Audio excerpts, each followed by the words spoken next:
destroy that sin in us. Father, thank you for the life. Thank you for the freedom. Thank you for your Holy Spirit. And thank you to the Holy Spirit for giving us the gift of faith.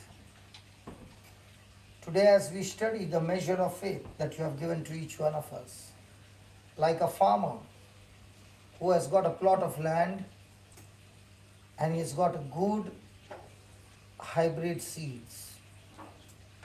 Lord, teach us, what can a farmer do with the land and with the seed?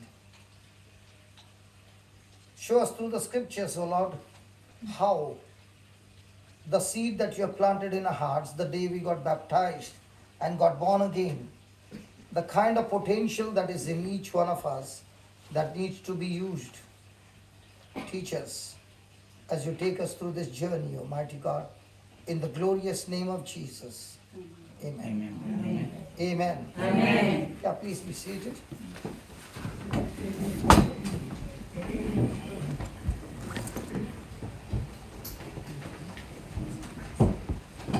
A very good morning to all of you. And those who are not there last night, we had a great miracle of our brother Anthony, who witnessed last night a great touch of the Lord. 18 months he was in the hospital. He had problem in his lungs and he had to breathe oxygen through the lungs. And his back was also damaged. He had been operated for the back, and the back also was messed up. Brother Anthony, can you please come here? You can go from this side. Yeah. So we will see what the Lord has done in his life, and then we will look through the scriptures, how these things have happened, and how these things can continue to happen. And the best part is how these things can happen through each one's hands. Praise the Lord.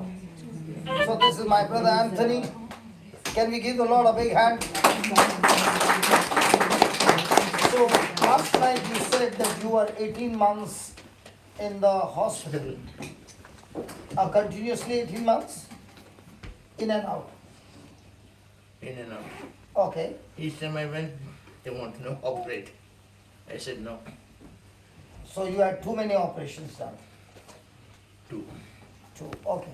It didn't work out. And for how many months were you using oxygen cylinder? 5 years. What? 5 years. I'm using that cylinder. But I thought it's only 18 months. 18 months I was in hospital for my operation Operation of your back. of the back. It didn't work out. Then they said we got to take oxygen.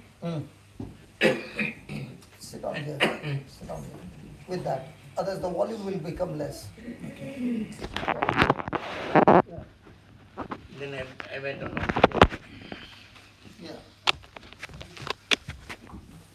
But there was a little relief by using the oxygen. Not much. So you had, in spite of the oxygen, you had problems. Don't ask. Really, I tell you. Then what happened last night? It all went up. Just instant. Really, honestly, I tell you. Praise God. And what happened to your back? Back pain went out, but minute it comes, it goes. I said, I prayed, it goes off. Okay, tonight, this morning, we are going to learn from the Lord how each one of us can live a victorious life, because now when we read the Bible, we'll begin to understand the truth. That's right. And from last night, you did not touch oxygen at all. No, The whole night you slept peacefully. peacefully on the recliner. Praise, not That's the recliner, that's what. the sofa. That's the sofa. Oh, you did not sleep on the bed. I can't sleep on the bed. I tell you honestly, I cannot sleep on the bed. Tonight you are going to sleep on the bed. Amen. Praise the Lord. Okay? Okay, thank you. Tonight you are going to sleep on the bed. First you listen to the word, then we fix up whatever spare parts need to be changed. We'll change the spare parts and fix it up. Praise God. Praise God. Hallelujah. Hallelujah. Last night was the spare part of the lungs. It worked out correctly. It worked out correctly. So the radiator got changed. Praise God. Praise God. Then the back, the chassis also had to be aligned. That got aligned last night. Praise God. He did it. Praise He the did Lord. it. That's what I'm saying. We are back into the garage and the chief mechanic is here.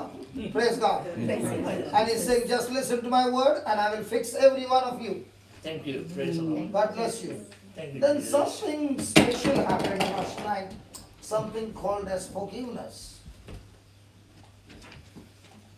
I forgave everyone in my family. They were very rude to me.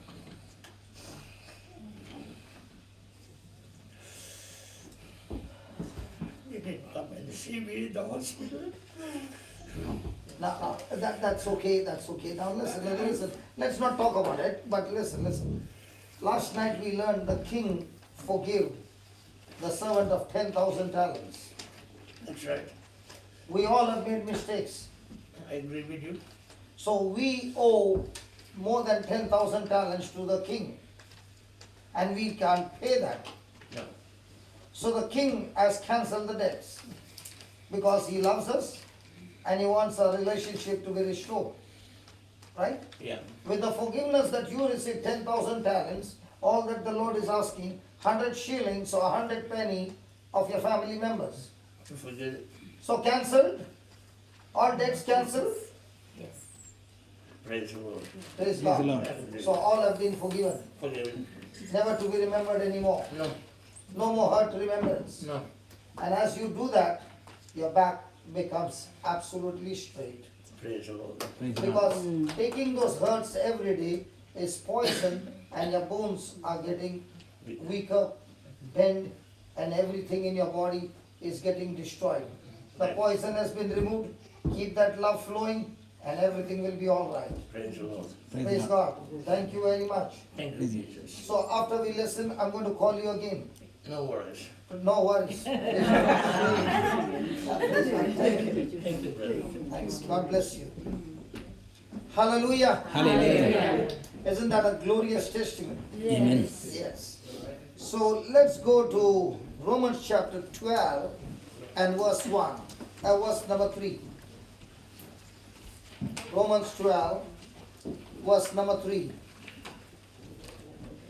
For I say through the grace given unto me, to every man that is among you, not to think of himself more highly than he ought to think, but to think soberly, according as God has dealt to every man the measure of faith. Praise God. Just give me that. I'll just change the audio. This one. Yeah. I'll change the audio, then you can sit as far as you can. No problem.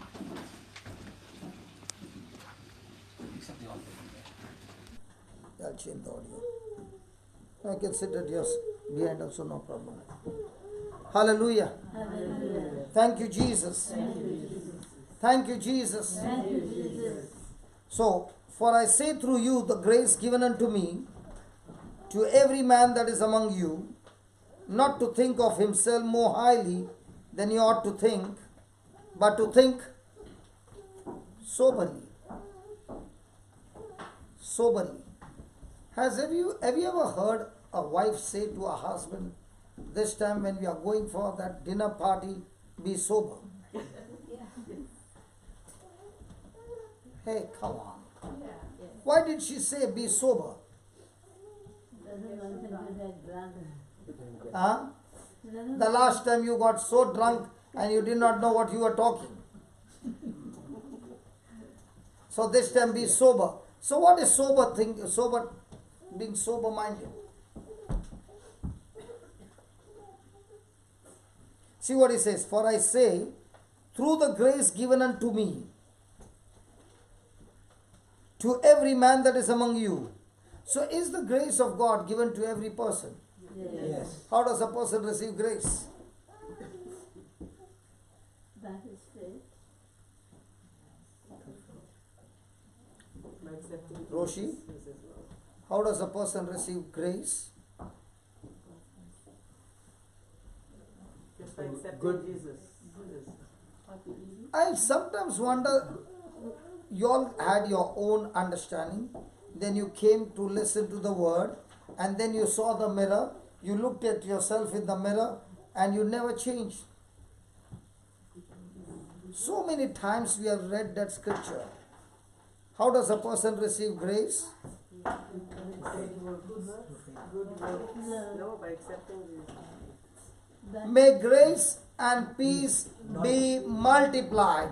How does the multiplication take place? Through the knowledge of God. So what is grace? Grace is not knowledge of God. What is grace? I think 2 days back we wrote. What is grace? Write down, if you got a Bible, write down on the Bible, first page. Grace is God's willingness to use His power, His ability on my behalf, even though you have written it, but you don't know. Even though I don't deserve it. So is God willing to use His power? All the time? Yes.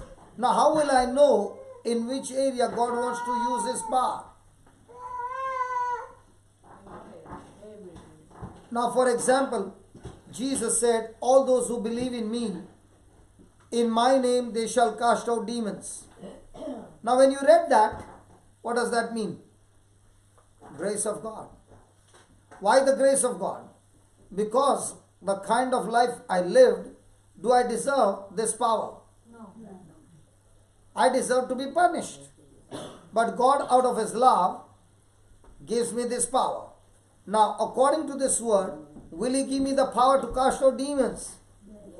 Yes or no? Yes. No. He will not give me. But the moment I believed, the power is given. He never said He's going to give you after 10 years. He said the moment you believed, the next moment you have the power to cast out demons. Now can you feel that power? No.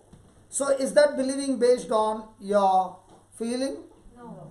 seeing, hearing, or is it based on the document? So who are the ones in whom the grace is multiplied? The ones who know the document is called grace. So is God willing to cast out demons when you open your mouth and command the demons to come out? Yes. Yes. So is He always willing to heal people? Yes. But is He saying He is going to heal people, or when I lay hands on the sick they shall be healed? Did He say He is going to heal, or is He saying when you in my name shall lay hands on the sick they shall be healed? Which one? When you lay hands. Now, are your hands anointed? According to the document? Yes. According to your thinking? No. So which one do you believe? You know, in my life, when I started looking into the Bible, I started believing. I'll give you one incident that happened. I'd gone to a prayer group, and the leader of the prayer group, I was just 2 months old in the Lord. Just 2 months. Not even 2 months. Father got transferred to Bangalore. So I did not get much time to be with Father Jose, okay? So he had got transferred, and I started crying, and I said, who's going to teach me? He said, go to the prayer group, join there, and they will teach you the word. So I had a peculiar problem. Whenever somebody would say Jesus, I would start shaking. and shaking really hard. So even when I would go for mass, nobody would sit. I would put my hand under my thighs, buttocks, and I would sit there and I would be shaking the whole time. And people would see me, would... Are you following? So I had big problem. Okay. Now I went to the prayer group and the person laid hands and I began to shake violently. So the person said, what kind of a life were you living? I told him my story. So he took me to the prayer group leader and he said, there are only demons in you. So imagine a person who has just got delivered. Now he said, you got demons in you. When I came back home, all the way when I'm driving back on my bike, which word is ringing in my mind? There are demons in you. When my wife opened the door, the first thing she asked, what happened to you? And I said, I got demons in me. The first thing she said, who told you? I said, the prayer group leader said. He could see demons in me. And he said, I have to go for 40 days of fasting. So she called her father quickly and she said, he's gone into the shell. Now I still remember, absolutely, very, very clear. That night I had a lot of rose plants. I had gone into the balcony to water the plants like every night. But that night I heard a voice saying, I am back again. What did he say? I am back again. I threw the pipe and I ran into the house shivering with fright. And when my wife saw that, she called her father and she said, he has gone back into the shell. What do I do? And thanks be to God, that same week, after 3 days, father was supposed to come back to Bombay for some visit. He said, tell him to meet me early in the morning. What do you think I'm doing? Early in the morning I'm there and I met father near the bookstall. I did not even say, Father, pray over me. I caught his hand, put it on my head and said, remove them all. And he began to pray and he looked at me and he said, there's only one, not much. And that one, if somebody says that to you, and there's only one and he's saying he's not going and I can't get him out. So I started crying and I said, no, you have to get him out. He said he won't go because his name is Holy Spirit. And when he comes to stay, nobody can get him out. So now I was completely puzzled. One man saying, a man of God, I got plenty of demons. Another man of God is saying, I got Holy Ghost. One should be right, the other has to be wrong. So I decided to be with Father Jose and I said, okay, I'm set free. My muscles came out again, praise God, by believing the truth. And as I was sitting there, there came a girl from outside. Somebody brought her with the hair all open. You understand? They roll their hair like this and they do. She was manifesting. So Father said to me, sit down there and teach a Divine Mercy prayer outside the bookstall, because she was doing all this. Okay.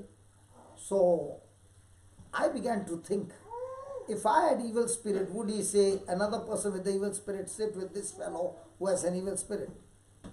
No. And would he say, teach a Divine Mercy prayer? No. So when he said that, I was excited. That means I got Holy Spirit. And Father had told me, you should become strong in the word. Then only you start laying hands on people, okay? You don't do that first. I said, okay. And I began to teach her the Divine Mercy prayer. And this girl is not responding. I looked to the right, looked to the left, looked at the bookstall. Nobody was watching. Everybody was busy with the service going on. I put my hand and I said, you devil, get out of her. And she fell down. When she fell down and she got up, she said, where am I? I said, good morning. The spirit had gone. That's the time I realized, oh, it is so wonderful. Hello? Wasn't I the same person early in the morning when I left home thinking that I got evil spirits because somebody gave me the message? Thank God somebody else came on the scene and said, I got Holy Spirit. Now one is right, one is wrong. But now the Lord said, to prove to you, son, that you got Holy Spirit, He allowed that girl to come in, and Father giving this client to me. He said, don't pray over her, only teach her. And because she was not listening, I got angry and said, you devil, get out of her in Jesus' name. And bang, she went down. Now, this power which was given to me, is it given to everybody? Yes. All those who believe. Yeah, all those who believe, correct. But do we believe? Or do we believe our senses, like I believed? In those days, I used to believe for messages. Any message, Mama is sitting behind. You ask her, when there was laying of hands, I would go to everybody and ask them to lay hands. And then I would go for the second round. Have you ever seen anybody going for the second round? Because I thought, second round, if I go for 7 people, 7, 14, more power. But when this incident happened, from that day on, asking messages was stopped instantly. And I got into the written word of God. That can never go wrong. And I began to realize at that time, if the written word says something and I agree to it, that's when grace has been activated and the power is manifested. Let me repeat again. All that written word of God, when I choose to believe and put it into action, that document, which is the written word of God, gets manifested when I put it into action. It is like yesterday we went to a place.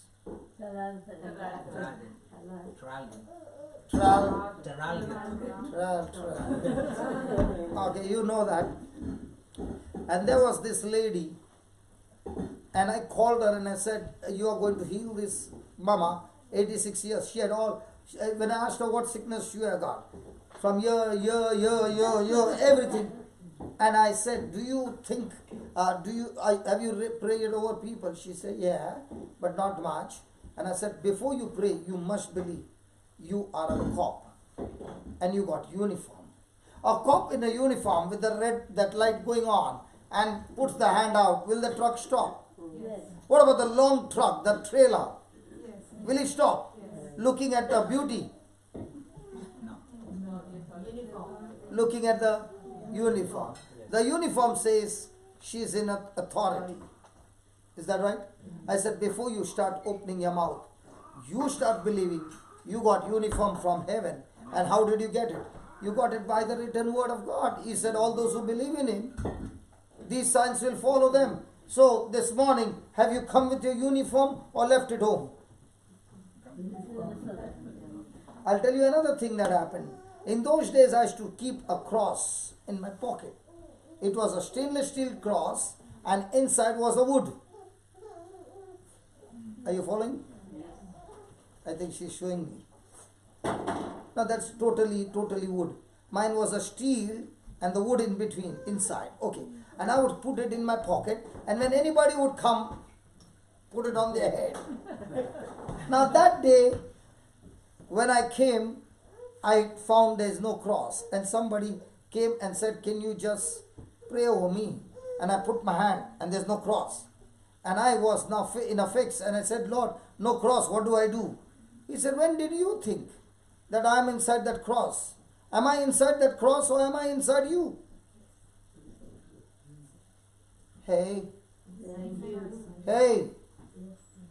According to the scripture, where is Jesus? In me or in the wooden cross?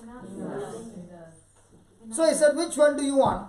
Do you want me to be in the wooden cross or do you want me to be in you? I said, in me, Lord. So he said, if you believe I'm in you, when you lay hands, do you think you are laying hands or I'm laying hands? I said, Lord, my hand, but inside you are there. He said, good. Now lay your hand. The man fell down. I said, that's good. So I don't need to carry anything with me. No extra fittings, because all fittings inside. Are you listening? From that day on, everything stopped.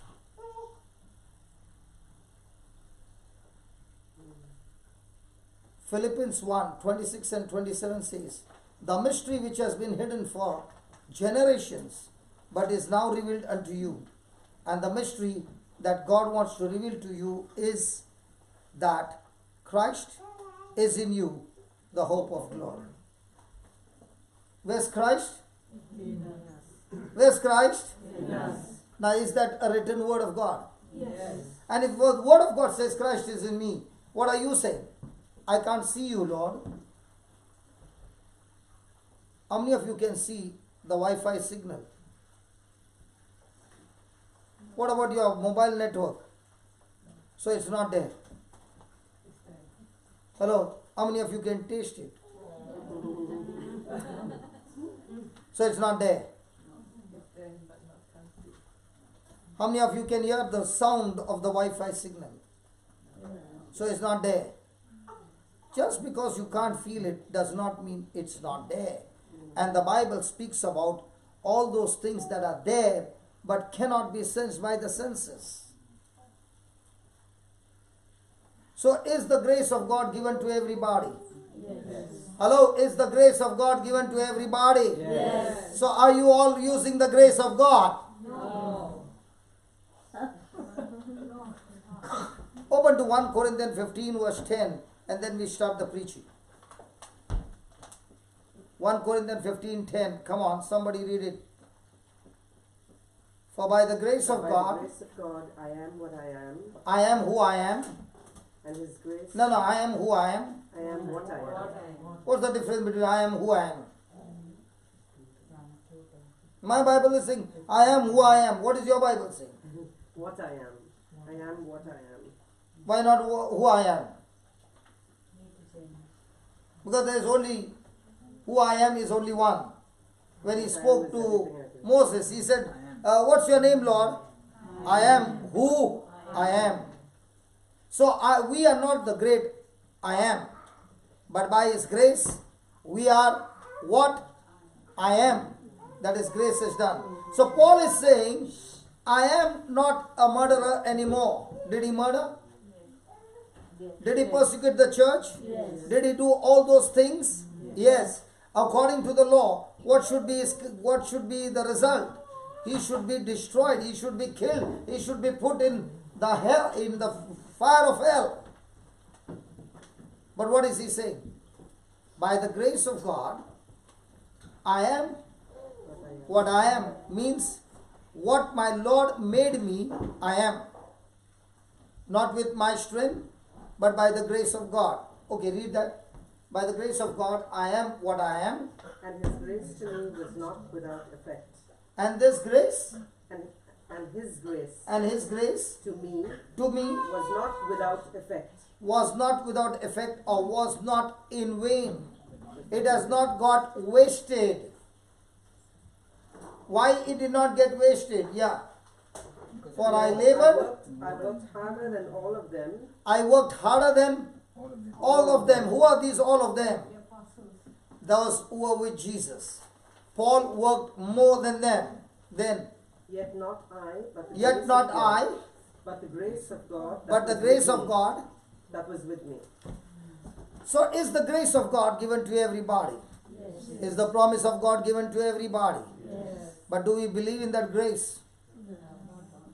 And because we do not believe, do we labor in that grace?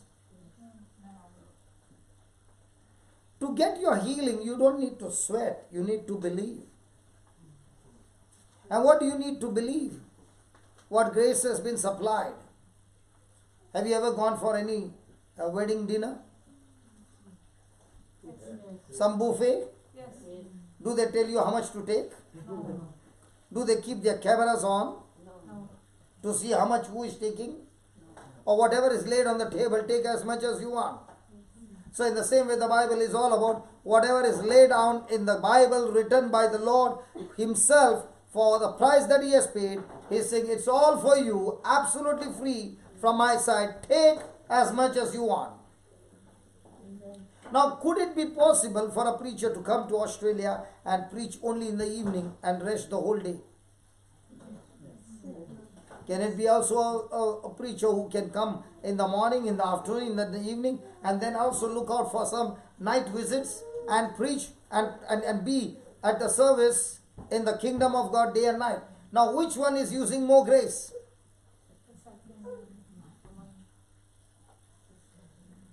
Now, are you also born again? Are you also a child of God? Yes. Are you also belonging in the kingdom of God? Yes. Is the grace given to me and the grace given to you the same? Yes. But are you using the grace? No. Why not? Because instead of establishing God's kingdom, might be you're too busy establishing your own kingdom. So is grace going wasted? Yes. Many a times I sit down and I talk to people and they say, hey, thank God you came and you preached the gospel, my life got changed. But what about those people who never got out their seat to touch somebody and those people died? Was grace given to you to save those souls? Yes. But did you take the time out to go and use the grace? So how many people's future have you messed up with because of you wanted some rest? How many people's future did you mess up because you wanted a holiday? How many people's future have you messed up because you wanted to go sightseeing, kangaroo seeing? I sometimes wonder where Jesus went on a holiday. I sometimes wonder where Paul and Peter went on a holiday. They were very serious about their calling and about their assignment. Should I change the topic? No. Yeah, I know. Praise God. This morning he comes and bashes us up. No. What if that person who preached to you never came into your life and you died and you are waiting there to go to hell? How would you feel? How would you feel when you go up to heaven and your friends who are with you and you never preach the gospel to them and they are now destined to go to hell?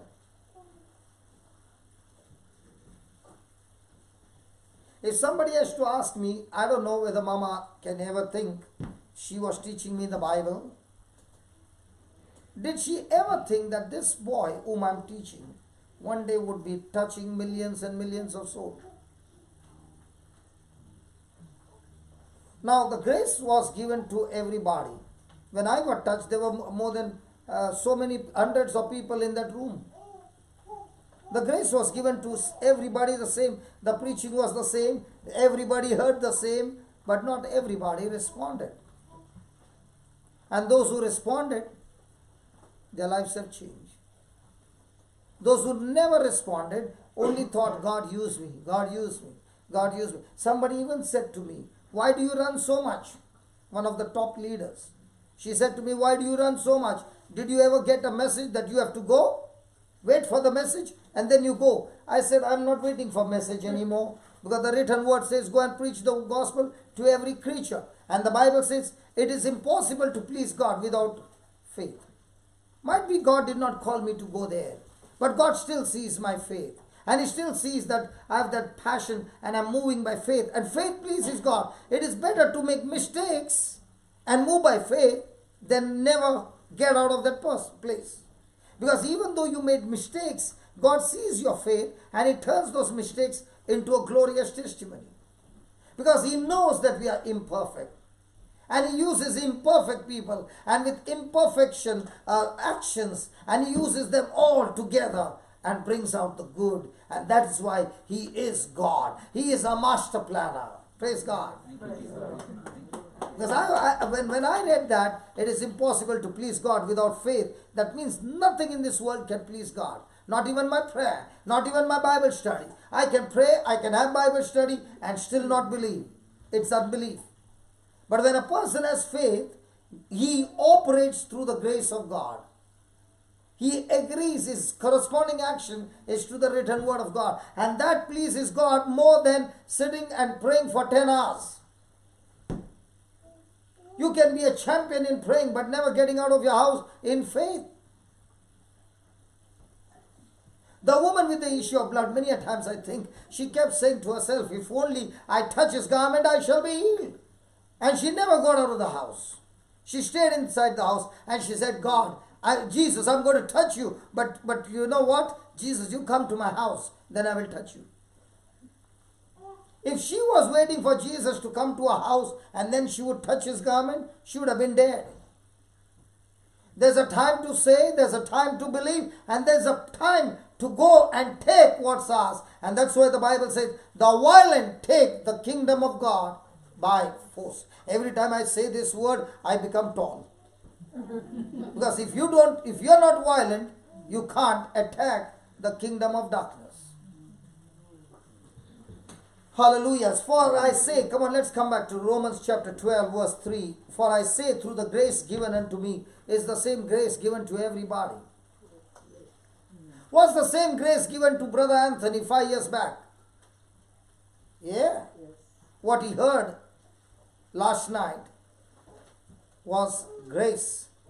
And one good thing about what I saw about him was, when I was speaking to him, he did not even say no. 5 years I've been with this oxygen. Even my wife went out, but this oxygen cylinder never left me.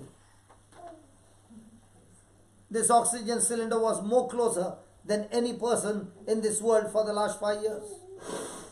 And you want me to leave that oxygen cylinder? He did not even ask a word. And he left. And the test drive for him was, whenever you take a test drive, normally it's a smooth road, isn't it? His test drive was very difficult. He was going up the mountain. Many people love to come down the mountain, but his vehicle started by going up. Did you realize that, Brother Anthony? Yes, you are climbing up the mountain because you are standing down, and the movement was going up. And I said, Lord, what a test drive this is. Fantastic. Instead of an easy path, you gave him a difficult path. So is the grace given to everybody? Yes. So what is that grace? Do you know why? What happens to us? We do not believe that God is willing. What is God willing? To use His power. To use what? His ability in my life. Every moment. Do I deserve it? No. I don't deserve it. But yet God is willing to use His power all the time. It's called grace. So once I'm sure that God is willing to use this power, now do I have to worry? Or do I have to put on the switch?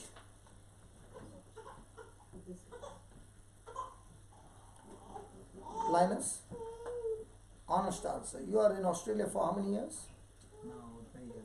20 years. So you must be knowing a lot of things. Okay. So this water that comes in the washroom, once in 6 months they have to go and bring the tanker and fill up the tank. These people. Or the council fills it up. Automatic, it just comes. What do you mean automatic? There is no tank? Not like that. Pipe. No. Pipe comes from Pipe. the Pipe. Yeah, it goes straight. The dam. It goes straight. It's not like a Indian tanks. You mean to say none of you got water tank? No, nobody. Unless you're using rainwater. Rainwater. Unless you use rainwater. For the gardening, they give big, what's this, big cylinders to catch some rainwater that comes and use it for. No, but this now, is now Regular water is I piped did in. have. It's all piped in directly from the council. directly from the council. Okay, can you see their tank? No. But it is full. Must be full. Do you have some timings? No. No. You mean to say 24 hours 7 it is pumped? Yeah. Yeah, water. Hot water and cold water. Okay. Now when you see the tap, can you see the connection? But do you believe it is connected? Yes. Do you pray before opening the tap, let the water come? No. Why not? Because there is We believe what in You believe or you know? no 24 hours. So you know that the council is willing to give you water 24 hours 7. Yes. Why are you not willing to know that God is also giving His power 24 hours 7? Why do you go to God and say, God, give me power? Have you ever made a prayer to the council, give me water? But when you go into the washroom, can you see even a drop of water? No, unless you open the tap. And what if the person is turning the tap on the opposite direction? And then he says water is not coming. What is he doing now? Tightening the tap more? Yeah. Tightening. Come on. Is he tightening the tap more? Yes. So the water will come more? No. So when a person is in unbelief, the tap is tightened or loosened? And when a person is in faith, is the tap loosened or tightened? Loosened. So who are the ones who will see the power of God in action? Belief or unbelief? Believe. So what's your challenge? To ask God to give you the water? Or to learn to open the tap with faith? Clear? Yes. Hello, clear? Yes. So will you stop saying, God give me power? See, none of them are talking now. Come on, will you stop saying to God, God give me power? Yes. Why not? Because His grace is the power of God. That's what Paul said. I'm rejoicing when I'm weak. Why? Because His grace is powerful. His grace is sufficient for me in times of weakness. Means what? When I'm weak, His grace takes over. His ability takes over. His power takes over and gives me the victory.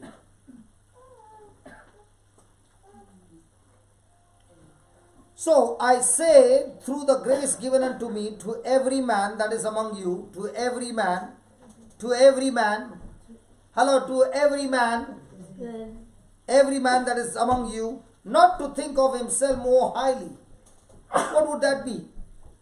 Pride. Then you ought to think, but to think soberly. Soberly is a person who has got a sound mind. Who is a person who has got a sound mind?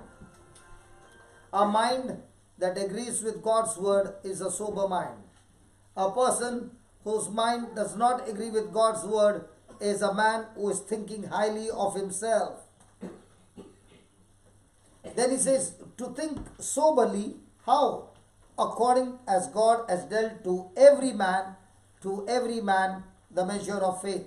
To every man the measure of faith. So has God given every man the measure of faith? Yes. What about the woman? For man He has given the measure of faith. For woman, she's always full of faith. Praise God.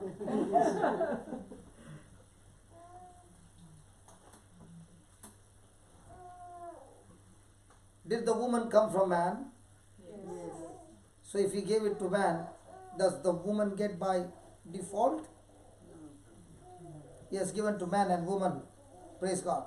Hallelujah. So write down. God gave each of us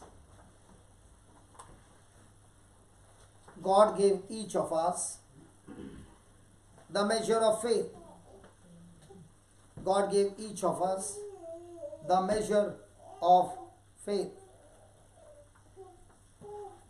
So for somebody He gave 1 kg, one person He gave 2 kg. Is it that? No. What's the meaning of the word the measure of faith? Same measure. And what does it mean, a measure of faith? What's the difference between a and the? Everyone. The standard. So for everybody, He has given the same measure of faith. Now the question comes, if He has given us all the same measure of faith, how come some people have more faith, I can see, and some people have got more fear? And that's what we are going to learn today. Praise God. Hallelujah. So, has God given us the same measure of faith? And now what is that measure of faith? What is that measure of faith? When the gospel was preached to us about Jesus, the person who preached to us about Jesus had that person seen Jesus in flesh and blood? No. So if he himself had not seen in flesh and blood, how could he tell you Jesus in flesh and blood?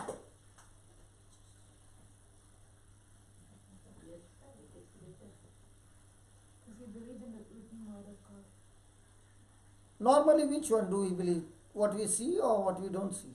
Nobody see. So when he is preaching to you the gospel of Christ, which you can't see, he has not seen himself, God gave you at that moment a measure of faith by which your mind was open to understand spiritual things. Because if God does not give you the faith, you will never understand spiritual things.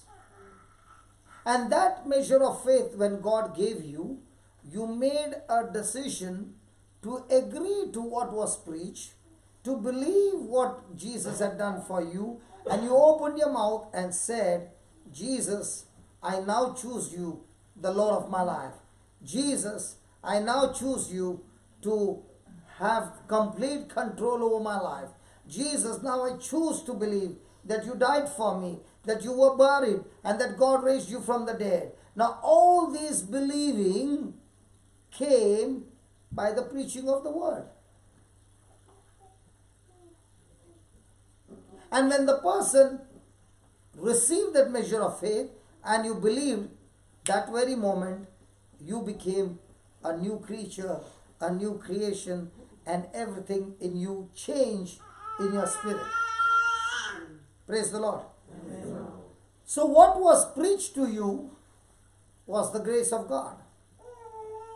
When you responded to what was preached to you was your faith. So wherever grace and faith, they meet together, there is manifestation. What surprised everybody last night is that we were all talking about was that the Lord told me to tell my brother Anthony, just open your mouth and say, Jesus, you are my Lord and I love you. We did not even pray for the healing.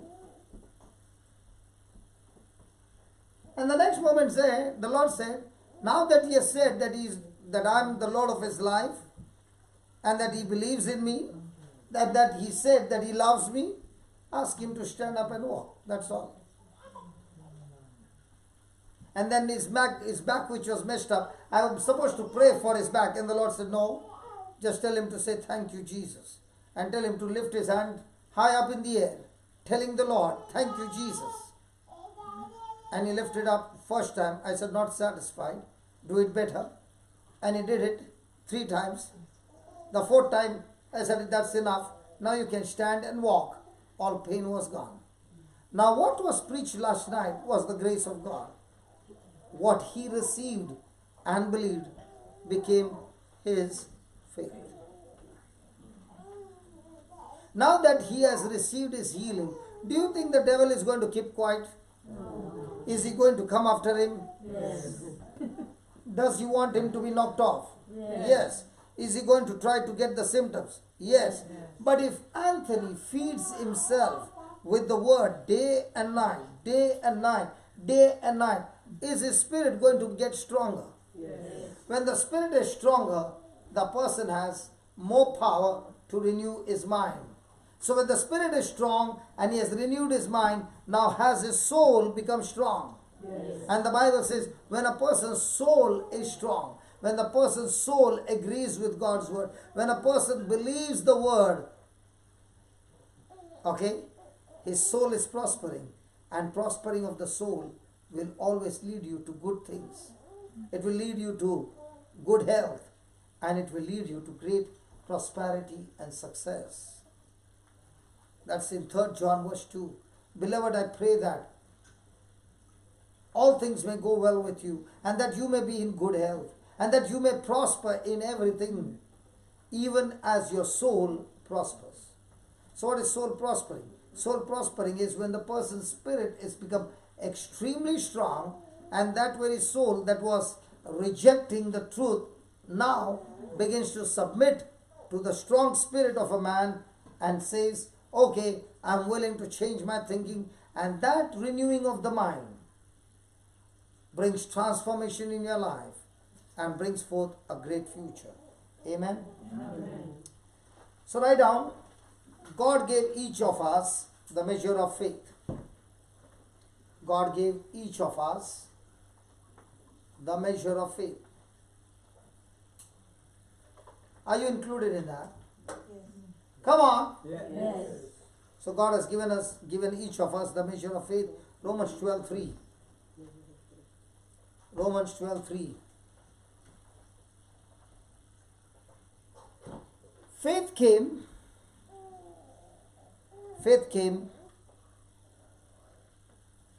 when we heard and believed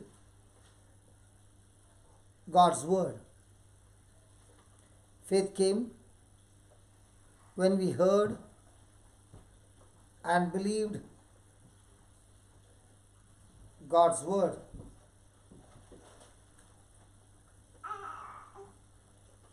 Grace came to the knowledge of God.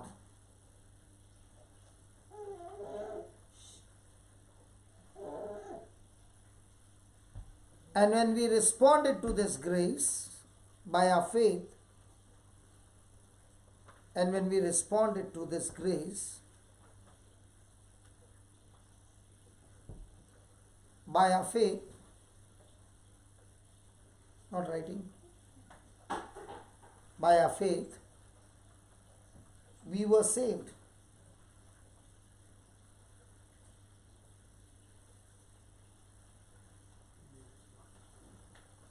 Now, let's go to Luke chapter 17.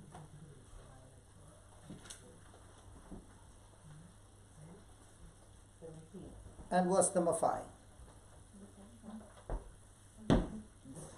Luke 17, verse number 5. The topic over there is about offense. The topic over there is about forgiveness. And Jesus in verse number 4 says, if we trespass against you 7 times in a day, and 7 times in a day turn again to you, saying, I repent, you shall forgive him.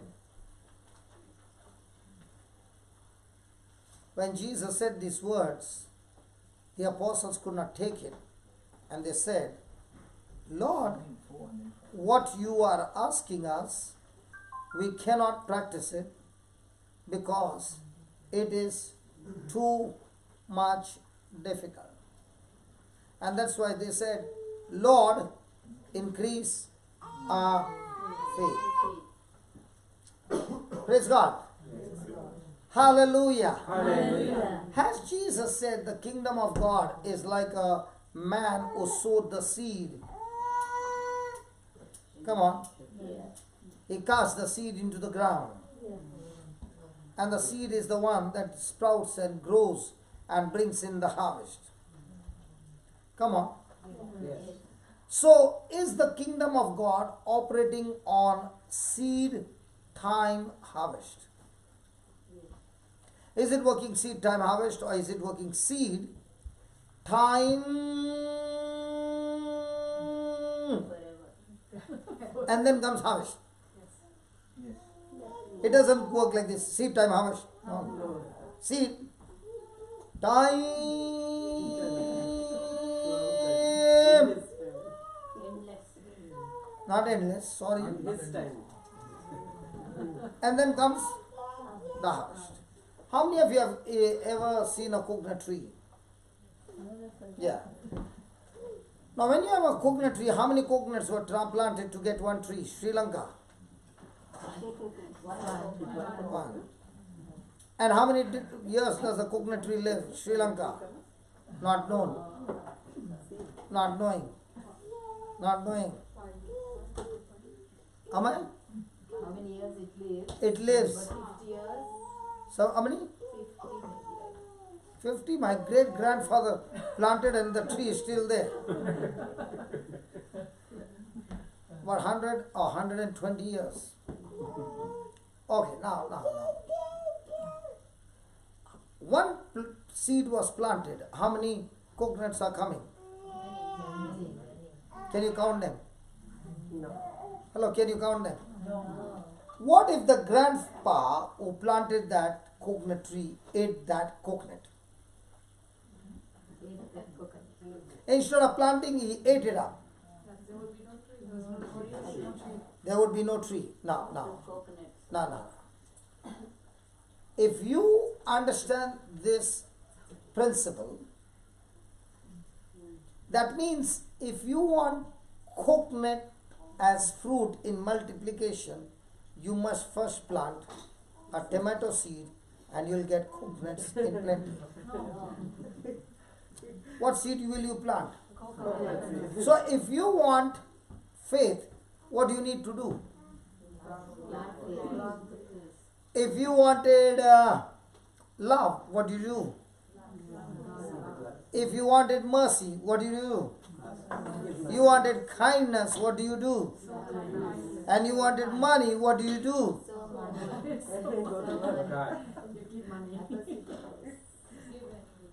Brother Linus, can you put little light in my mind? As long as I said all the other things, nobody laughed. When I spoke about money, why do they laugh? Oh, that's the Australian culture. Okay. Praise God. My friend, can a faith seed be planted? Yes. Will it grow? Yes. Will it bring the harvest? Yes. So just because you do not have faith now, does that mean you will never have it? No. You can plant it as a seed and it shall grow. Praise God. Praise God.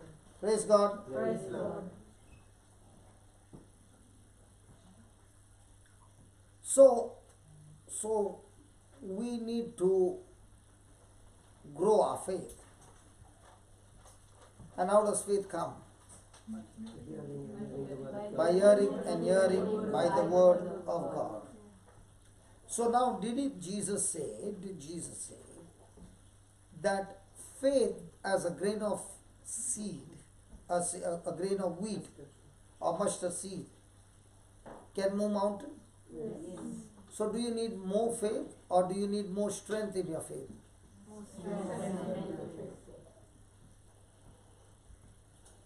Do you need more faith or more confidence in your faith?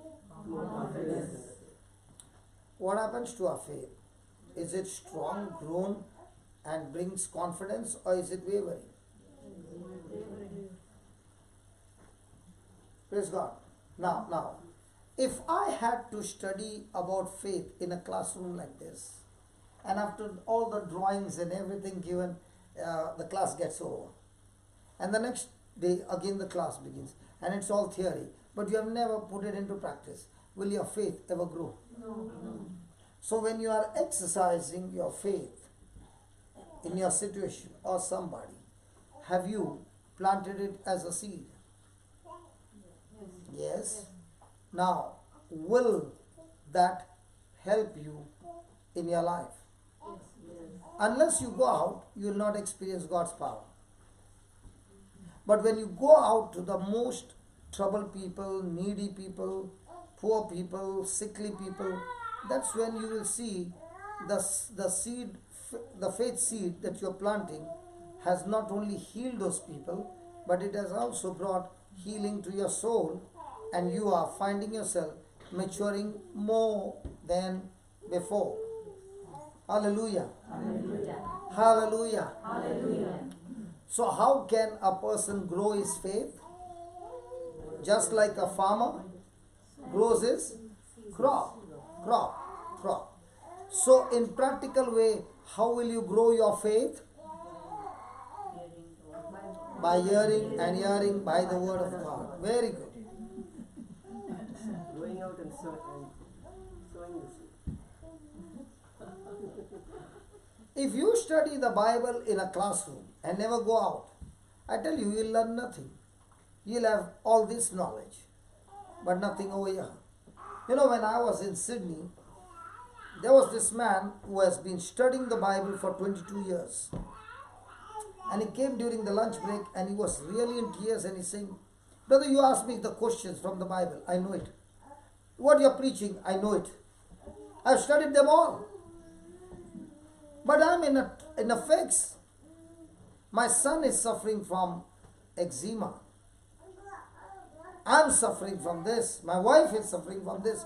I know the Bible, cover to cover. I've studied it. But I don't see any healing. What would your answer be? Does he need faith? He needs to practice it. How does he practice it? By going out and exercising. Okay, let's say he went, do you think he did not go and exercise? He exercised and nothing happened, not even a headache got. Head knowledge about this knowledge. Roshi, tell me again. I'm listening to you. Yeah, tell me. Yeah. So basically, the apostles to that example where they go to cast out the demon, and the problem was, Jesus said you had little faith or unbelief. So unbelief could be the reason why the faith did not work, because if you have faith and unbelief is diluted. Okay, something more, something easy for everybody to understand. Sharing. Can I ask your wife? I knew my problem will be Are you sure? Okay, sharing. The husband has given you permission to answer. Yeah. What was that sign? Don't answer? Answer. Correct. Okay. Okay, sharing, tell me. Why is that faith not growing? Okay, I'll give you the very simple answer. Linus, would you like to add? Is it sense knowledge true? You've been going, you're not looking at the seen, you're not looking at the seen, not the unseen things. See, I always give you this example. I had $10 and I gave away $7 to a poor man. How many I have? 3. Even after this they are saying 3. Okay. 3. Okay. After all that teaching, it's concreted. Praise God. I thought now at least they would give me the right answer. Okay. Now, the word of God says that when you give, it shall be given to you. Good measure, pressed down, shaken together, running over, shall men give unto your bosom. Right? So it should be how much? 700. Okay. Now, when he has a Bible knowledge, just because he got a Bible knowledge, does that mean he got faith? You might have a Bible knowledge, but not necessarily faith. You can give all your theories, answers are right, but practically it's still not working. Why? The answers are right, Linus, but it's not working. Let's look into the Bible why it's not working.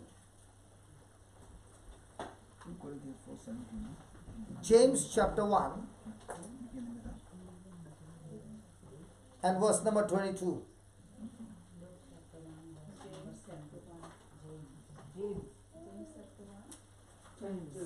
James 1, 22.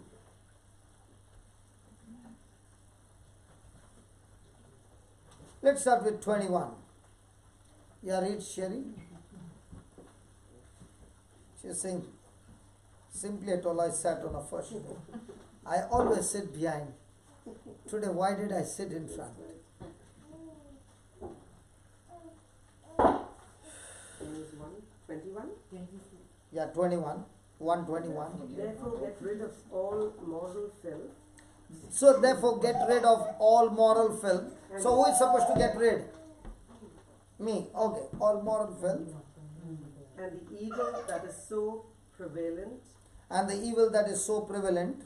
and humbly accept the word planted in you, which can And, save you. go slow. And humbly Accept the word planted in you. the word, Planted in you. the word, Planted in you. the word, Planted. the word, Planted. the word, Planted in you, the word planted in you. which can save you. Okay, I'll read it from here. Therefore lay apart all filthiness and superfluity of naughtiness, and receive with meekness the engrafted word. The engrafted word, which is able to save your to save your. So who is going to save your soul? The engrafted word of God. Hallelujah. Now, do I receive the word with meekness? What is the meaning of the word receive the word with meekness? Receive the word by agreeing to the word. Now, am I agreeing with the word when I give the answer 3? No. Hello? I said I had $10 and I spent I had $10 and I spent $7 and I said the answer is 3. Did I agree with the word? No. So am I humble? No. Is the word now engrafted in me? Or is the word out of me? Have you ever seen a tree? Last night it was there, and when you got up in the morning, it shifted its place. Because there was too much rain, so the tree said, let me go under the shade. Why not? Once it is fixed, it's fixed over there. It will not move from that place. Come on. Is that the same way the word is engrafted in us? Or in the morning the word is there, when the pressure came, the word changed its position.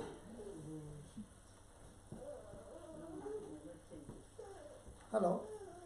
And the word that is engrafted, where the person is not aligned, the word to change his position, that person has the word, the highest authority in his life. His life is controlled by the word. Now, will that person's soul or thinking ever go contradicting to the word of God? No. No. It's aligned with the word. Now, his thinking and the word thinking, when they become one, will there be supernatural manifestation? Yes. So when the word does not, when your emotions and word, they are not in agreement, are you going to see the goodness of God? No. Therefore, he says, verse 22, read. Do not merely listen to the word. Do not merely listen to the word. And so deceive yourselves. And so deceive yourselves. Do what it says. Do what it says. So a person is not only a hearer, but a doer. Now, will that person's faith get strengthened? Will that person's faith start growing? So does faith grow by hearing the teaching only? Or what you have heard, you put it into practice? Now in this, let's say we are taking an offertory today and you heard the word. Now, are you going to go and put something, or are you going to go without putting something? But you never put anything anyway. But today when you heard the word, will you put? What's the reason you are putting? What the word says. Because now your faith is growing. So faith grows how? By learning the theory or learning practical things? A person can be learning all the theory but never put into practice. Sister Rita, Yes. am I talking to you? Yes. Yesterday I gave you some homework to do, to say some words. Did you say Yes. God? Did she say? Yes. And if you said it and you believed it, is that sickness still there? No. Good. Okay. So has the measure of faith destroyed that sickness? Yes. Praise God. Praise God. So do we need to plant the faith that we have so that it can grow. So are we going to look at opportunities where we can plant our faith?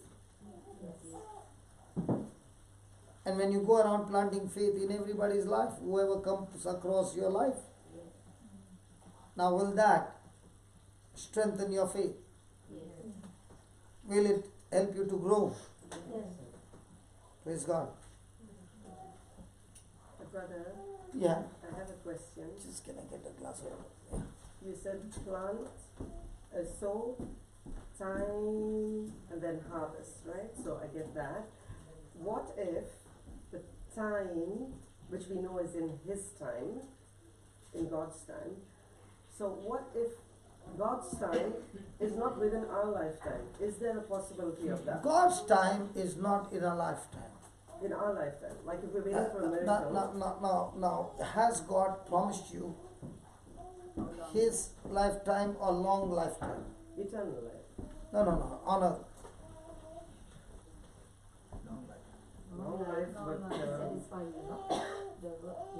it's long life, but in practical terms, it may not happen. Like, you know. No, but right, the beginning is long life. Psalm 91 says long life. It's an important question. I need to know God's Okay. Yeah, Okay. because sometimes it can happen. But Okay. maybe in Let's God's take time, not in our time. let's take Anthony's case. Anthony's case. Was he suffering for 5 years? Yes. Was he praying to God? Yes. Yes. Were others praying to God? Yes. Yes. But when he came to the class, did he come for his healing? Probably yes. But was the healing class first or the teaching class first? So in the teaching class, was he learning sense knowledge or word knowledge? Sense. In the teaching. Word. Sorry. Word. Now, was it challenging him to put into practice what he had failed to do? Yes. He was the one who turned the whole church yesterday when he said, I have forgiven everybody. Why do you think he said that? Because when he was hearing, he realized if he doesn't cancel the debts, It was a block for me. it won't happen. So now, did he take a corresponding action? Yes. Now, I have no right to ask him the details, but might be he went through extreme painful experience. And that painful experience must be reminding him again and again. Now, he had to make a choice. Do I cancel the debts or do I take it for the next opening balance for the next day?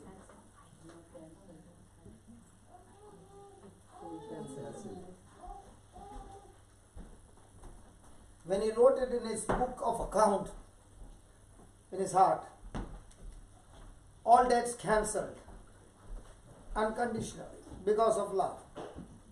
Now, did he do? When a person is a doer of the word according to the Bible, he shall live a long life. Open to Psalms 92.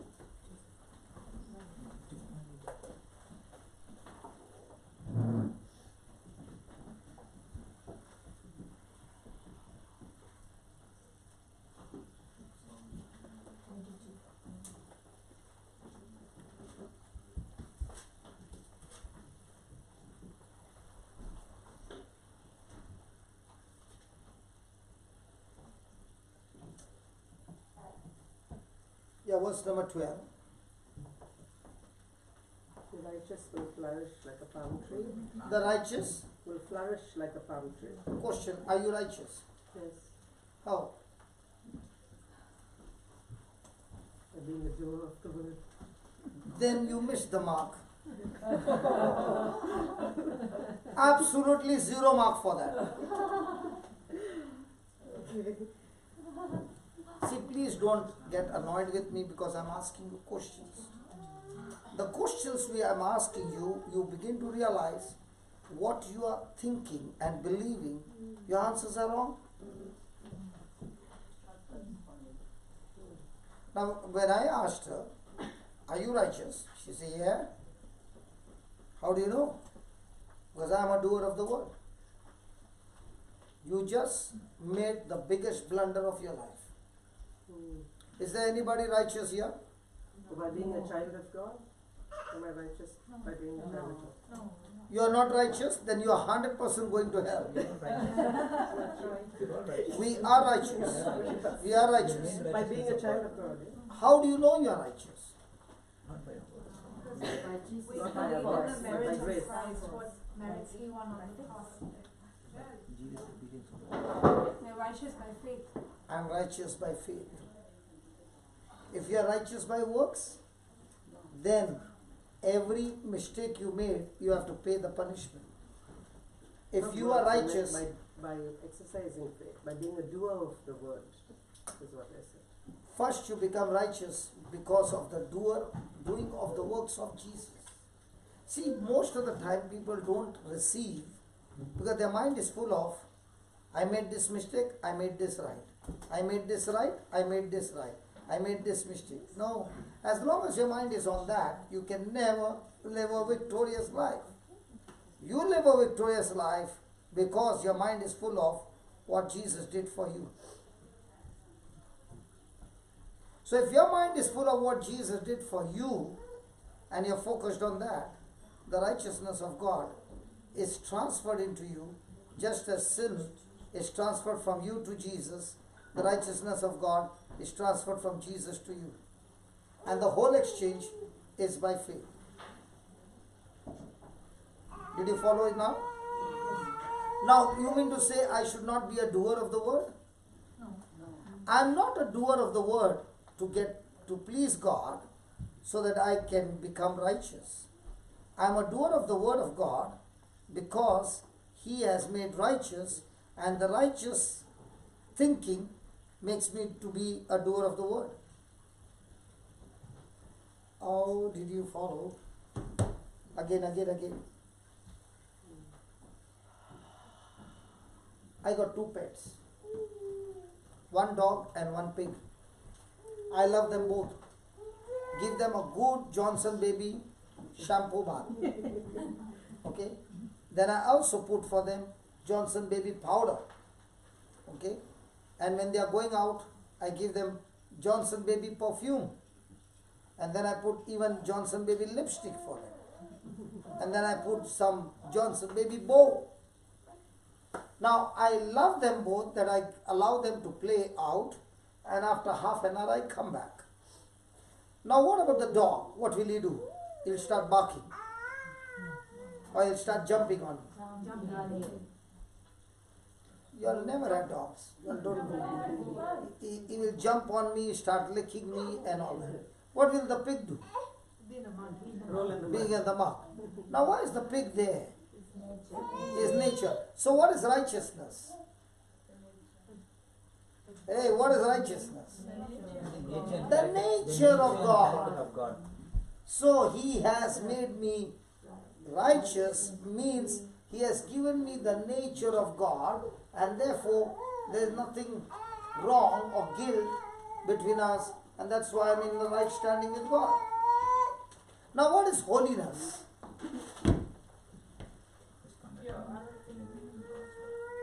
Hey, is righteousness and holiness the same?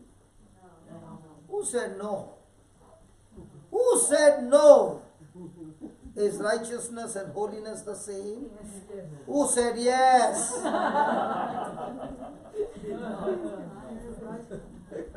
Are my questions disturbing you? Yes. But if I don't explain to you, there will be only words and you'll never understand. Okay. Now. The pig is in the mug because his nature is to be in the mug. So his action is because of his nature. In the same way, holiness is when I am a doer of the word. But my holiness is not because I want to do it. The holiness is because He has changed my nature. So I'm not a doer of the word to get my righteousness. I am a doer of the word because He has made me righteous. Oh, Amen. Thank you, Lord. does that make a difference? Yes. So, I am committing sins, because I have got sin. So, what's the difference between sin and sins? Sin is The nature of the nature.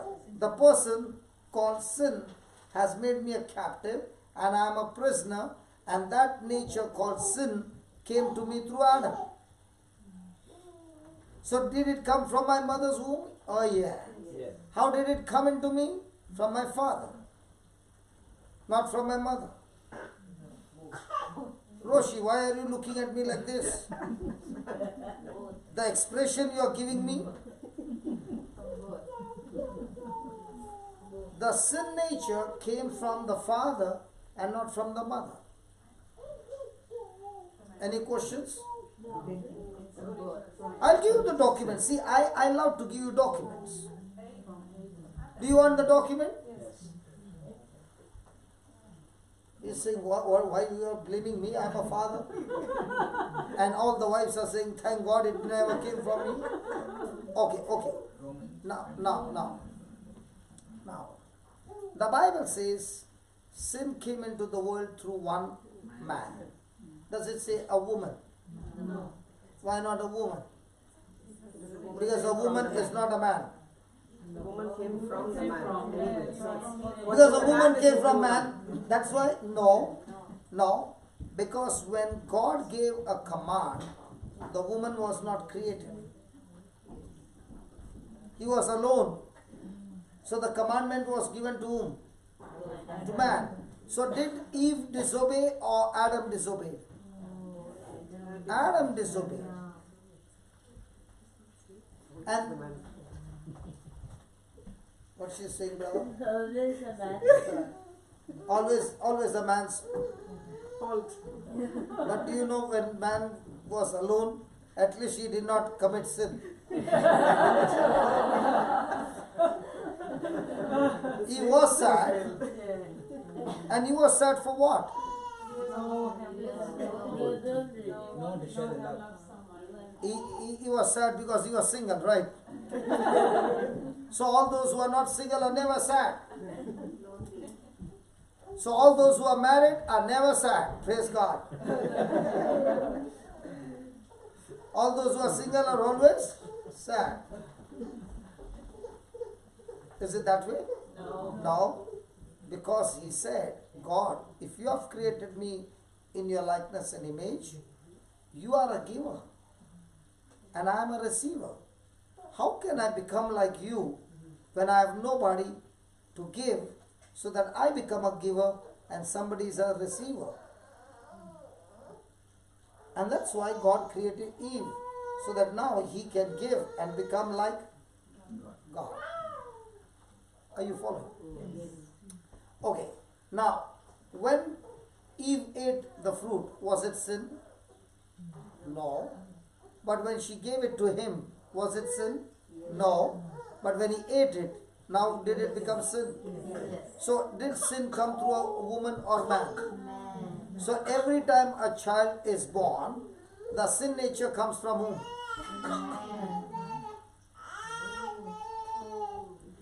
Now, what about Mother Mary? She was born without sin. Then why did she say, even I need a savior?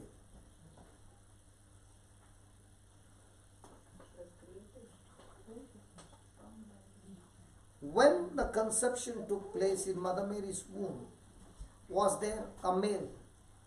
A man? No. That's why Jesus was born without a sin nature.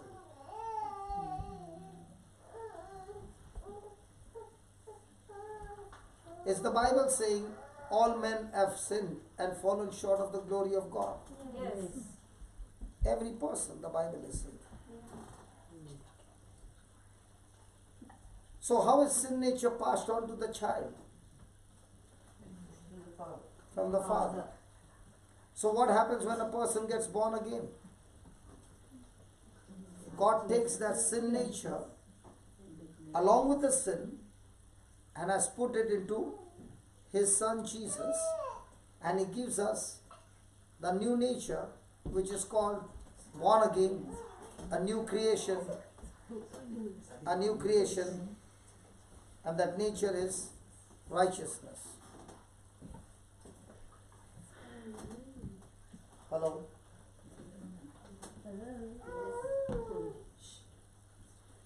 Can we go ahead?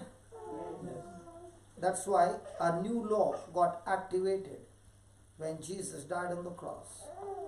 And that law is the law of the Spirit of life. The law of the Spirit of life was active in the Garden of Eden, but got deactivated when Adam disobeyed God and the law of sin and death got activated. But when Jesus walked into this earth, He not only came to forgive us our sins, but to activate the law again, but this time it got activated by the Spirit of life in Christ Jesus. Praise God. Hallelujah. So how does your faith get strengthened?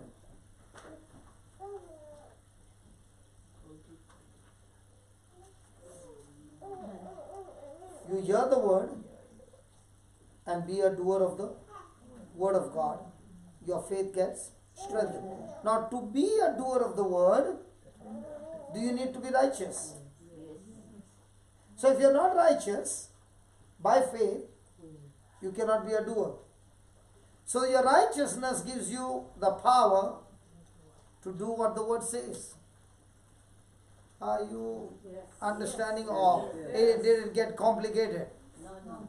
Now, is it easy for the dog to come and lick? Is it easy for the pig to come and lick?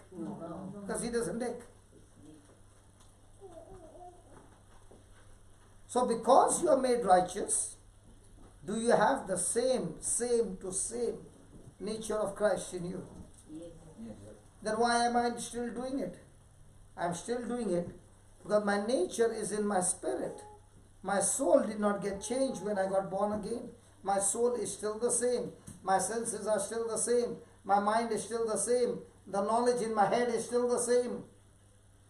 So now what's my journey as a Christian? My journey as a Christian is, I have the nature of Christ, and with this nature of Christ, I have the power to be a doer of the word. But at the same time, there's another power that is trying to gain entry in me through my senses. So I have a war going on.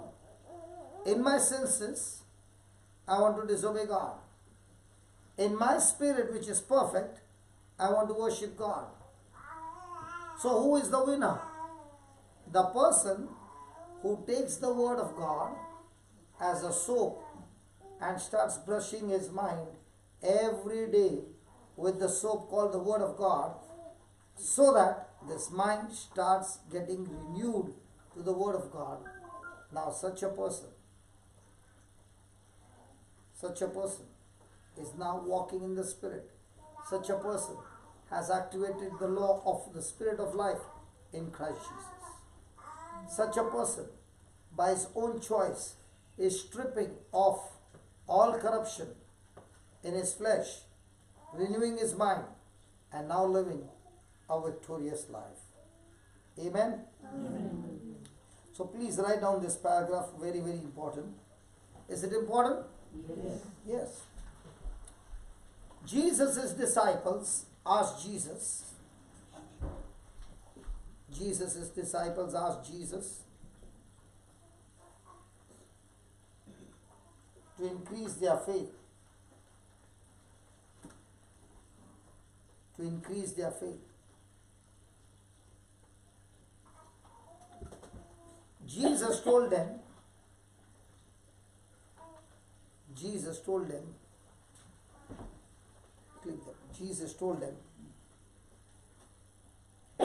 to plant the faith they had. Jesus told them to plant the faith they had.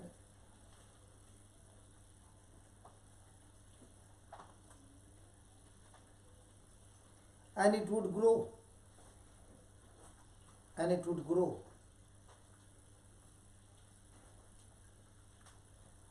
you don't need more faith.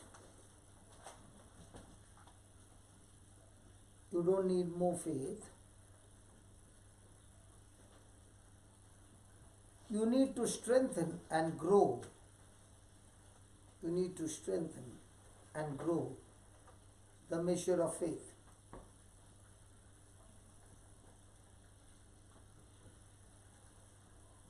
You need to strengthen and grow the measure of faith that you have.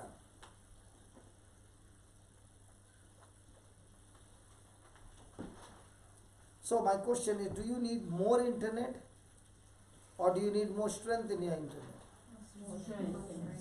See, when I came here, I asked for the password. You gave me the password. What was I first checking? You have internet or you have more strength in the internet?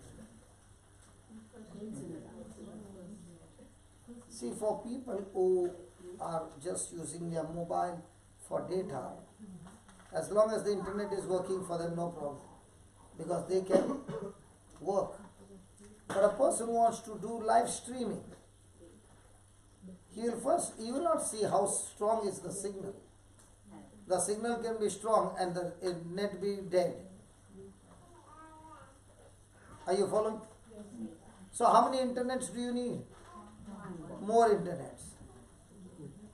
Do you need more internets, modem, or do you need more strength in that? More strength. So now you are understanding? I thank God you understood. Hello. Is the modem the one that broadcasts the Wi-Fi? Yes.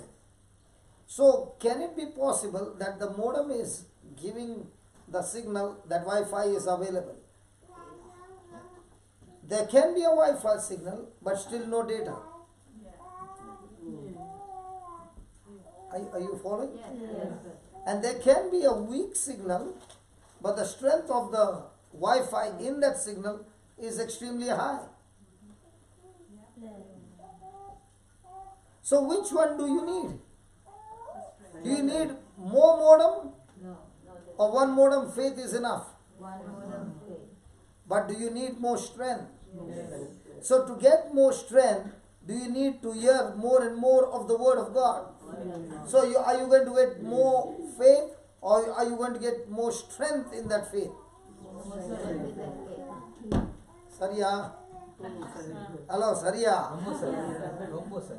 Rombo Sari. Praise God.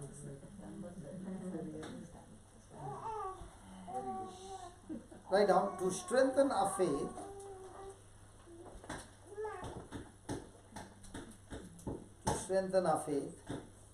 we must hear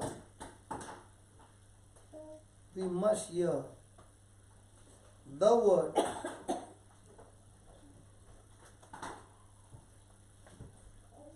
We must hear the word and be the doer of the word.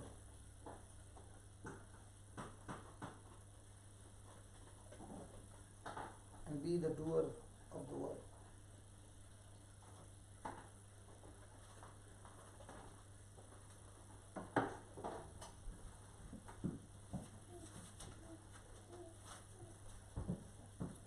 So how is this strength going to grow?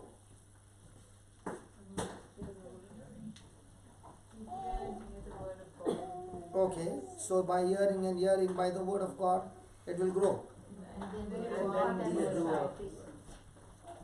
Practice. Be a doer. Practice it Okay, practice it. How do you practice it? by choosing faith over fear. By choosing faith over fear. So how do you do it? Oh, in every situation, there's what the facts, but then if we hear the word of God, then we should equip ourselves with the knowledge of the word of God to apply it to every situation. And the real war is choosing not to believe in what we see, but to believe the word of God. So do you think it will work, what you just give me the theory? Yes, but we have to practice it consciously. Yeah, you have not yet given me the answer.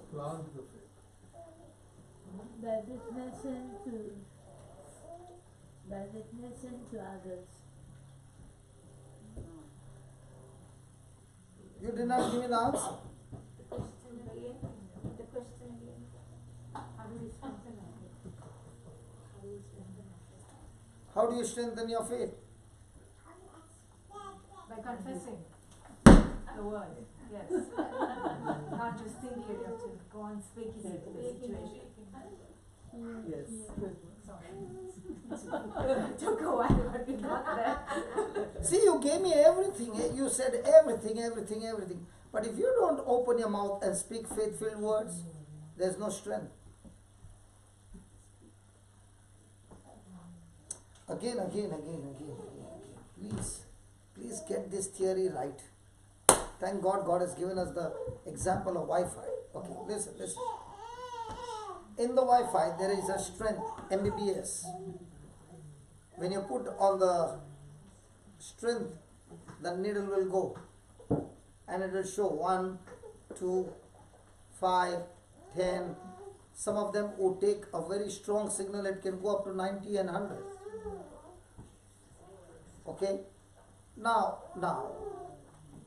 the woman with the issue of blood, did she hear about Jesus? Yes. Did she get faith by hearing the word of God? Yes. Come on. Yes. So she now got the modem connection. Now, does this signal need to be broadcasted, need to be very strong? Hello? So when will it become strong? When that person is speaking over and over again to himself. When you go back on the YouTube, you must listen to a testimony of Brother Stephen from Tuticorin in India. This man is suffering from cancer, and the cancer has spread over his body, and in his skull there's a hole that a coin can get in. And he has been given the most powerful chemo, but that's the last he can take, and then there's no more. He is supposed to prepare himself for death. Now, during the time when the chemo is going on, for the first time, somebody gave him a teaching, a link on the YouTube. He was listening to the topic, and he began to realize that in the Lord's kingdom there is a principle that says that when you believe, you shall open your mouth and speak what you will believe. So what are faith-filled words? Faith-filled words are those words that you desire, which is according to the promise, but not yet seen. So there he was listening that this woman with the issue of blood kept saying to herself, if I touch his garment, I shall be healed. And what faith-filled words she spoke, that faith-filled word gave her the strength to get up, walk, and that same faith-filled word opened the gaps for her to go and touch Jesus. So when he heard this, and the chemo was going on, and the doctor said, listen, this is the final, after this there is no more, and we don't know what to do, your case is totally miserable. So, when you're going to take this chemo which is in process, don't panic, because you will see blood coming from your stools. You will see blood coming from your urine. You will even see blood coming from your mouth. For a few weeks, you will not be able to eat normal food. So when he heard this, what the doctor said, he heard this testimony of the woman with the issue of blood, he began to speak, in the name of Jesus, I am strong. I am healthy. I am set free. I am blessed. And I am powerful. Now he began to say this the whole day, even as the chemo was going on. And when he went to pass stools, no blood. Urine, no blood.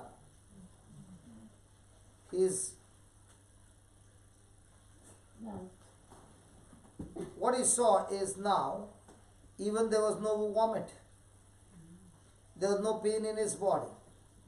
And when the food time came, he ate all the food that came from home with no problem. And the doctor could not give him explanation why there is no symptom. And when he came home, he kept saying the same words over and over again. He got not only healed of cancer, but now he is a great evangelist, going around and telling people what the Lord has done for him. Now what was his faith-filled words? Lord, please heal me. What was his faith-filled words? By the wounds of Jesus, I am healed. So, when does faith get activated? When you pray, very good. When you pray, very good. When you speak according to the word of God, your faith is activated. So, does faith-filled words have power over your situation? Yes. But are we speaking the faith-filled words or fear-filled words? So if you are speaking fear-filled words, has faith got activated? No. Has fear got activated? Yes. Will that spirit of fear destroy you? Yes. Surely it will destroy you.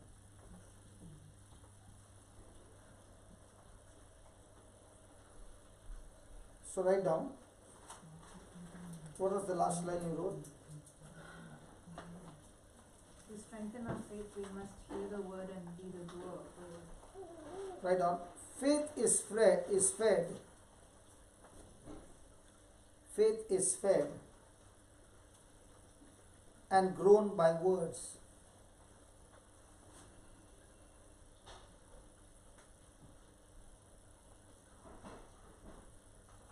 Faith is fed and grown by words. Faith always comes. Faith always comes when you hear God's word. When you hear God's word.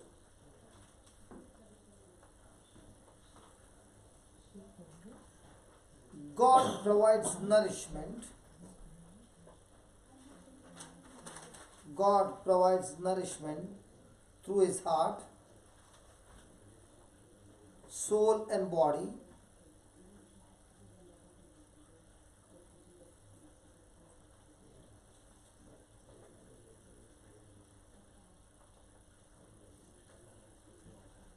What did you write? Through heart, soul, and body. God provides nourishment to the soul. Through his word. Through heart, soul. Nourishment for the heart of man. Nourishment for the heart of man. Nourishment for the heart of a man. Nourishment for the heart of man is God's word. Is God's word. Feed on his word.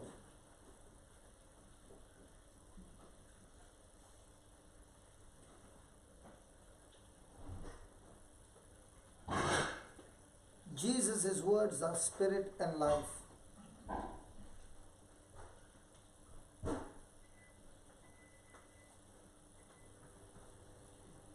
Our soul, mind, and intellect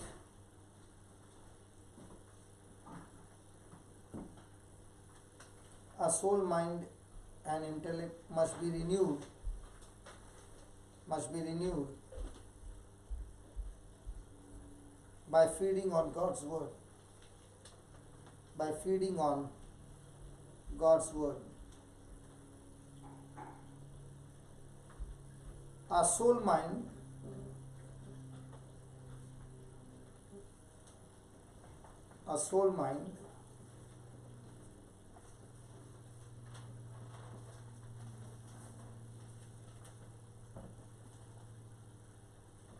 what did you write last?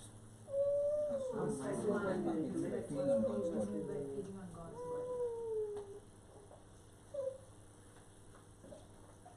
word. Our soul, mind, and intellect must be renewed by feeding God's word. You wrote that? Yes. Yes. As you feed your soul with the proper food, as you feed your soul with the proper food, God's word will train your thoughts.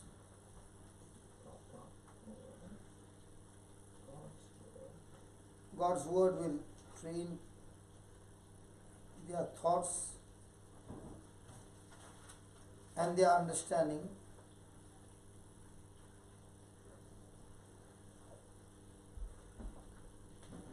Then that person will be truly educated.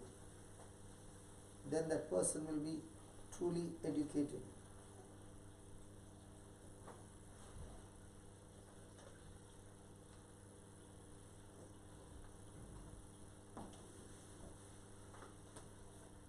You will get strong in your mind. You will get strong in your mind. Will and emotions.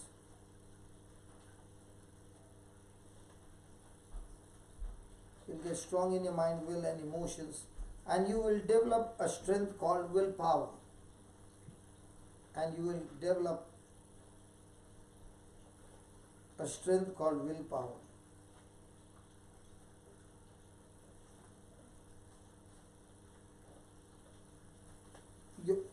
Your mind will be strong. Your mind will be strong. And your physical body will follow. And your physical body will follow, becoming stronger. Becoming stronger. Take one hymn, brother.